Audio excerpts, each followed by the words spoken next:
പരിക്ക് പറ്റുക എന്ന് പറയുന്നത് ഈ IPL സംബന്ധിച്ച് അതൊരു നിത്യ തൊഴിലഭ്യാസം പോലത്തെ ഒരു പരിപാടിയാണ്. അത് കേട്ടിട്ട് ആർക്കും അത്ഭുതമില്ല. IPL ഇന്ന ആൾക്ക് പരിക്ക് പറ്റി, ഈ IPL ഔട്ടായി, അല്ലെങ്കിൽ 3-4 കളി കളിക്കൂല, ആർക്ക് ഇവിടെ അത്ഭുതപ്പെടുന്നു? MS ധോണിക്ക് വരെ ഇപ്പോൾ അവസാനം പരിക്ക് പറ്റിയിരിക്കുകയാണ്. അങ്ങനെ പരിക്ക് കഥകൾ തുടരുകയാണ്. ഇപ്പോൾ ഇതാ ചെന്നൈയുടെ മറ്റൊരു ഇമ്പോർട്ടൻറ്റ് താരമായ ഡെവാൾഡ് ബ്രെവിസ് 3-4 മത്സരമെങ്കിലും മിനിമം കളിക്കാൻ കഴിയൂല എന്നാണ് അറിഞ്ഞിരിക്കുന്നത്. പരിക്ക് ഡെവാൾഡ് ബ്രെവിസിൻ്റെയൊക്കെ ഇമ്പോർട്ടൻസ് അറിയാമല്ലോ, മിഡിൽ ഓർഡറിനെ ശക്തിപ്പെടുത്തുന്നതാണ്. ഇപ്പോൾ വന്ന് CSKയുടെ സ്ഥിതിയും പരിതാപകരമായിക്കൊണ്ടിരിക്കുകയാണ്. വലിയ വലിയ ആളുകളൊക്കെ വിളിച്ച് സ്ക്വാഡിൽ എത്തിച്ചേരുന്നെങ്കിലും യവന്മാർക്കൊക്കെ പരിക്കാണെങ്കിൽ പിന്നെ എന്താണ് കാര്യം? ഇതൊക്കെ ബെഞ്ചിലിരുന്നാൽ കളി ജയിക്കൂലോ.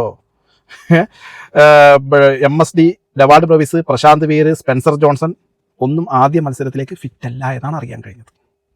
കഷ്ടമാണ് ശരിക്കും പറഞ്ഞാൽ. ഇപ്രാവശ്യത്തെ IPL എവിടെന്നോ ഒരു പണി കിട്ടിയിട്ടുണ്ട്. ആരോ കൂടോത്ര ചെയ്തിട്ടുണ്ട്. വരുന്ന കളിക്കാർക്കൊക്കെ പരിക്ക് പറ്റട്ടെ, അതായത് നല്ല കളിക്കാർക്ക്, ഇമ്പോർട്ടൻ്റ് ആരെങ്കിലൊക്കെ പരിക്ക് പറ്റട്ടെ എന്ന് പറഞ്ഞിട്ട് ആരോ കൂടോത്ര ചെയ്തിട്ടുണ്ടാവുന്നത്. അല്ല ഇങ്ങനെയുണ്ടോ? ഇതുവരെ നമ്മൾ ഇങ്ങനെ കേട്ടിട്ടില്ല അല്ലേ? 1-2 പേർക്കൊക്കെ പരിക്ക് പറ്റി പുറത്താവുന്നല്ലാതെ ഇത് എല്ലാ ടീമിനെയും ബാധിക്കുന്ന രീതിയിൽ എല്ലാ പ്രമുഖ കളിക്കാർക്കും പരിക്ക് പറ്റുക എന്ന് പറഞ്ഞാൽ എന്താണ് അവസ്ഥ? എന്താണ് സ്ഥിതി? എങ്ങനെ ജീവിക്കും?